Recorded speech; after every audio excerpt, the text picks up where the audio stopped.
Salut, c'est Alex pour AuthorTech. Aujourd'hui, je voudrais vous parler de technique et plus précisément des outils qu'on utilise en interne pour développer nos applications. Donc on utilise Unity. Alors je ne vais pas rentrer dans le débat de dire si Unity est mieux que Unreal ou inversement. Aparté, Unreal a publié une vidéo présentant la version 5 de leur moteur qui n'allait pas tarder d'arriver, qui propose des fonctionnalités absolument dingues. Donc si vous ne l'avez pas déjà vu, je vous invite à aller voir, parce que c'est assez fou.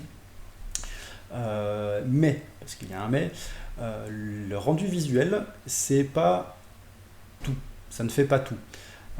Et c'est pour ça que nous, on a décidé d'utiliser Unity, tout simplement parce qu'il y a d'autres questions qui se posent au-delà de c'est joli. Voilà. Évidemment, c'est un facteur qui est important, mais c'est pas tout dans l'équation. Quand on va travailler sur des projets, évidemment, il y a d'autres problématiques qui rentrent en jeu. On a par exemple le workflow de travail. Voilà. Est-ce que c'est facile de travailler avec ce moteur-là?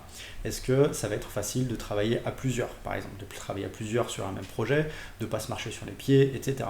Est-ce que au quotidien, l'utilisation de cet outil-là va être facile? Est-ce qu'on ne va pas perdre du temps sur des bêtises? Est-ce que ça va être facile d'utiliser? Est-ce qu'on va pouvoir vraiment se focaliser sur la production et pas sur le fait d'attendre des temps de compilation, de devoir régler des problématiques diverses et variées, etc.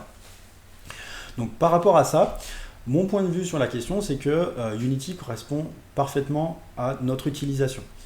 D'un point de vue workflow de travail, le moteur est vraiment conçu autour de l'idée de faciliter les choses. On peut travailler très vite, on peut mettre à jour des éléments assez rapidement, ce qui est très très utile, que ce soit au niveau des éléments qui sont apportés dans le projet, donc des modèles 3D, des textures, etc. On peut travailler en semi-temps réel, voire en temps réel avec de la modélisation et du rendu en temps réel dans Unity. Donc ça c'est quand même assez cool. Pareil pour tout ce qui est texturing, audio et compagnie. Après d'un point de vue travail au quotidien, de mon point de vue Unity est assez puissant puisqu'on peut vraiment travailler à plusieurs sur un projet. Alors évidemment il y a des workflows de travail à appliquer, il y a des règles à respecter, mais je trouve qu'on a suffisamment de flexibilité pour être plusieurs à travailler sur un projet en même temps, sur différentes fonctionnalités, et faire en sorte qu'on arrive à avancer rapidement sur un projet. Donc ça c'est quand même assez intéressant de mon point de vue. Et on a également un autre point qui est l'éditeur en lui-même, que je trouve très léger.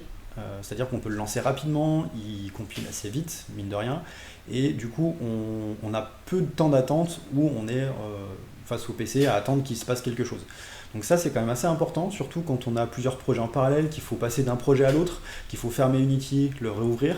Voilà, toute cette procédure-là c'est assez rapide et du coup ça nous permet vraiment d'avancer rapidement sur les sujets qui sont importants.